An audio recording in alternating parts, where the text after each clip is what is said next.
The abandoned amusement park always cast a haunting silhouette against the moonlit sky. Its once vibrant attractions now stood as rusting skeletons, a stark reminder of happier times long past. The creaking of the dilapidated roller coaster, the mournful groans of the Ferris wheel, and the eerie sway of the abandoned carousel all combined to create an unsettling symphony in the dead of night. My curiosity had been piqued for weeks. I couldn't resist the temptation any longer. I had to see what secrets the old amusement park held. Armed with nothing but a flashlight and a pounding heart, I entered through the rusted gates one moonless night. The air was thick with a strange unease as I stepped into the decaying realm of forgotten laughter. The park was a labyrinth of overgrown paths and shattered dreams. I walked cautiously, my flashlight revealing graffiti-covered rides and faded signs that bore witness to the passage of time. As I explored deeper, my ears began to catch faint whispers carried on the wind, words I couldn't decipher, like a distant conversation in a language I'd never heard. I shivered, attributing it to my nerves playing tricks on me, but then I saw them. In the corner of my eye, fleeting shadows flitted between the trees and around the rides. My heart raced, and my breath caught in my throat. I aimed my flashlight at the source of the movement, only for the shadows to dissipate as if they were never there. My mind tried to rationalize it, tricks of light and imagination, perhaps. Yet, a primal fear gnawed at me, telling me I was not alone. I dared myself to continue, drawn to a particular ride that seemed untouched by time's decay, an old-fashioned swing set, its chains creaking softly in the wind. And there, beneath the cold glow of the moon, I saw them clearly.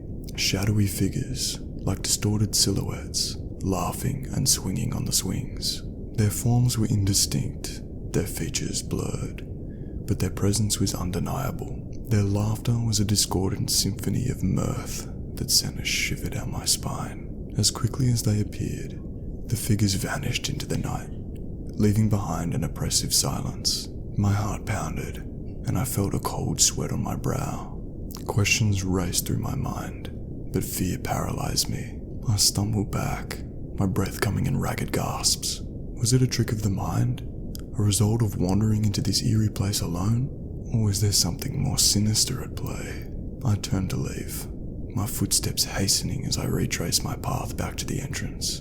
Behind me, the park seemed to sigh with a mournful breeze, and a whispered voice seemed to echo from the shadows. "Come back," it murmured, sending a chill down my spine. I dared not look back, my mind consumed by a primal instinct to escape the darkness that had come alive. As I stepped out of the rusty gates and back into the realm of the living, I couldn't shake the feeling that something malevolent lingered in the abandoned amusement park. The shadow figures playing after dark were no mere trick of the imagination.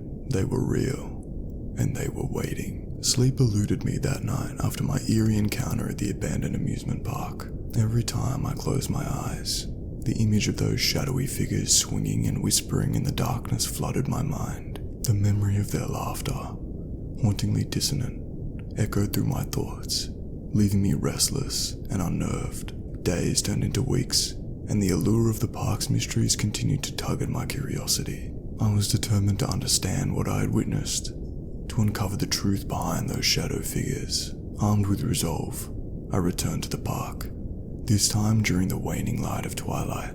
As the sun dipped below the horizon, painting the sky in hues of orange and purple, the park transformed once again. The rusting attractions seemed almost alive, their outlines shifting in the fading light. I took cautious steps along the overgrown pathways, my flashlight piercing the encroaching darkness. I made my way back to the swing set, the place where I'd seen the figures before. My heart raced as I approached, and a chill ran down my spine. The swing set swayed gently in the breeze, its chains creaking softly, but the shadow figures were nowhere to be seen. I decided to explore further, my flashlight guiding me deeper into the heart of the park. The wind whispered through the empty rides, and an unsettling feeling settled over me. It was as though the very atmosphere was charged with a malevolent energy, and I was an unwelcome intruder in this otherworldly realm. Suddenly, a distant laughter reached my ears, the same eerie symphony that had haunted my thoughts since that first encounter. I turned toward the source of the sound, my flashlight trembling in my grip. The laughter seemed to come from all directions, surrounding me, taunting me. Panic clawed at the edges of my mind, but I pushed forward, my curiosity battling my fear.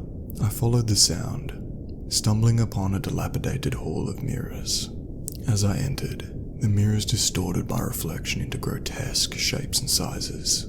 The laughter grew louder, more deranged. I spun around, my flashlight revealing nothing but my own terrified face reflecting back at me. Then, a shadow darted across one of the mirrors. My heart skipped a beat, and I turned to face it. There they were again, those shadowy figures, playing a macabre game of hide and seek amidst the reflections. My breath caught in my throat as their laughter filled the air, a cacophony of mirth that held an undertone of malice. I reached out, my fingers grazing the surface of the mirror, but the figures remained just out of reach. They moved with an otherworldly grace, disappearing and reappearing in the distorted reflections, taunting me with their elusiveness. As the laughter intensified, so did the unsettling feeling that I was being watched, studied. The figures seemed to multiply, their forms elongating and contorting in the distorted mirrors. Fear consumed me, and I stumbled back, tearing my gaze away from the haunting display. I fled the hall of mirrors, the laughter echoing in my ears even as I put distance between myself and that accursed place. I left the park once more, my heart pounding, and a sense of dread settling deep within me. The shadow figures were real, and they seemed to be playing a terrifying game, one that I was now unwittingly a part of. Night after night, the haunting memories of these shadow figures and their eerie laughter tormented me. Sleep became a fragile refuge, a place where the boundaries between reality and nightmare blurred into a suffocating darkness. Determined to uncover the truth and break free from the hold this malevolent force had on me, I delved deeper into the history of the abandoned amusement park. Research led me to old newspaper clippings, revealing a disturbing past that had long been buried beneath layers of time. The park had once been a thriving attraction, a place of laughter and joy. But decades ago, a tragic accident had occurred, a catastrophic fire that claimed the lives of numerous visitors, casting a dark cloud over the park's legacy. As I read on, I learned of a chilling rumor that had circulated after the fire. Whispers of shadowy figures seen among the flames, figures that seemed to dance and play even as the inferno raged. Some believed these figures to be the spirits of those who had perished, forever trapped in a spectral dance within the park's boundaries. Armed with this newfound knowledge, I returned to the abandoned amusement park once again. This time, I carried with me a sense of purpose and a determination to confront whatever supernatural force lingered within its decaying structures. The moon hung low in the sky as I stepped through the rusted gates, my heart steady despite the eerie stillness that enveloped the park. I ventured toward the center, where the remains of the old carousel stood. Its faded horses and peeling paint seemed to beckon me closer. With a deep breath, I began to speak aloud, my words carrying into the cold night air. If there are spirits here, if you were once visitors to this place, I want to understand. I want to help you find peace. A chilling breeze swept through the park, and for a moment, all was quiet. But then, a faint whisper danced around me, as if carried on the wind. It was a melody of voices, overlapping and indistinct, yet hauntingly familiar. The air around me seemed to shimmer, and the shadows gathered, coalescing into those same elusive figures. They materialized before me, their forms still distorted and indistinct, but their presence palpable. They moved with a grace that belied their eerie appearance, and as I watched, I could almost feel the weight of their sorrow. The carousel came to life, its long unused music box emitting a mournful tune that seemed to bridge the gap between the living and the departed. The figures began to dance, their movements synchronized with the melancholic melody.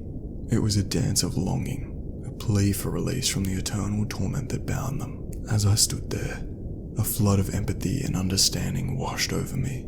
These spirits weren't malevolent entities seeking to harm or frighten. They were trapped souls yearning for peace. They had been caught in a cycle of pain and suffering since the tragic fire, unable to move on to whatever awaited them from beyond the veil. Tears welled in my eyes as I continued to watch the spectral dance, my heart heavy with a mixture of sadness and compassion. And then, as the first light of dawn began to break over the horizon, the figures began to fade. Their forms dissipated like mist, leaving behind a profound silence that seemed to echo with the weight of their release. I knew that my journey was far from over. The spirits had shown me their pain, and now it was up to me to find a way to set them free from their spectral prison. As the sun bathed the park in its warm light, I left, my heart determined to unravel the mystery and bring closure to the restless souls that lingered within the abandoned amusement park. Armed with the knowledge of the spirit's tragic history and a newfound purpose, I embarked on a mission to uncover the means to break the cycle that bound them to the abandoned amusement park. I delved into ancient texts, consulted experts in the paranormal, and sought out anyone who might hold a key to releasing the trapped souls. Months passed, during which I learned about rituals and ceremonies that could potentially communicate with and release spirits. Armed with this newfound understanding, I returned to the park as the moon cast its pale light once again. The air was thick with anticipation as I stood before the rusting gates, my heart racing with a mixture of determination and trepidation. I had prepared the tools needed for the ritual: an old book filled with incantations, a piece of charred wood from the original fire, and a small silver bell. As I entered the park, a sense of foreboding seemed to hang in the air, as if the spirits themselves were aware of my intentions. I made my way to the center of the park, where the carousel still stood. Its horses looked almost alive in the moonlight, as if waiting for the moment of release. With a deep breath, I began to recite the incantations from the book, my voice steady despite the weight of the situation. As the words left my lips, the air around me began to shimmer and vibrate, as if touched by a supernatural force. The wind picked up, carrying with it the echoes of the past, the laughter, the screams, and the sorrow. The spectral figures began to materialize once again, drawn to the ritual's power. I held the charred wood and the bell, using them to focus my intent. The figures watched me with a mixture of curiosity and trepidation, their forms still indistinct but their presence undeniable. The incantations reached a crescendo, and the silver bell rang out, its pure sound cutting through the heavy atmosphere. And then, the impossible happened. The figures' forms began to shift and change, their outlines becoming clearer and more defined. The shadowy distortion that had marked their appearance faded, revealing faces and features that had long been hidden. Their expressions were a mix of astonishment, relief, and gratitude. As the final incantation left my lips, a blinding light engulfed the carousel, illuminating the entire park. The figures began to rise from the ground, their ethereal forms ascending toward the heavens. Their laughter, once haunting, now held a sense of joy as they moved upward, a dance of liberation. And then, with a final burst of light, they were gone. The park fell into a profound silence. The weight of decades of sorrow and suffering finally lifted. The winds that had carried whispers of the past now seemed to carry a sense of peace. Exhausted but fulfilled, I left the abandoned amusement park behind. The shadows that had haunted my nights were now free, released from their spectral prison. The park itself seemed to sigh with relief, its rusting attractions finally at rest. In the days that followed, I watched as the sun slowly reclaimed the park, its light breathing life back into the forgotten rides and attractions. Nature began to reclaim the land, and the memories of the spirits started to fade, replaced by the laughter and joy of the past. My journey into the heart of darkness had not only unveiled the horror that lingered within the abandoned amusement park, but it also offered a chance for redemption and closure. The shadow figures were no longer a source of terror, but a reminder that even in the darkest corners of existence, there is the potential for healing and transformation.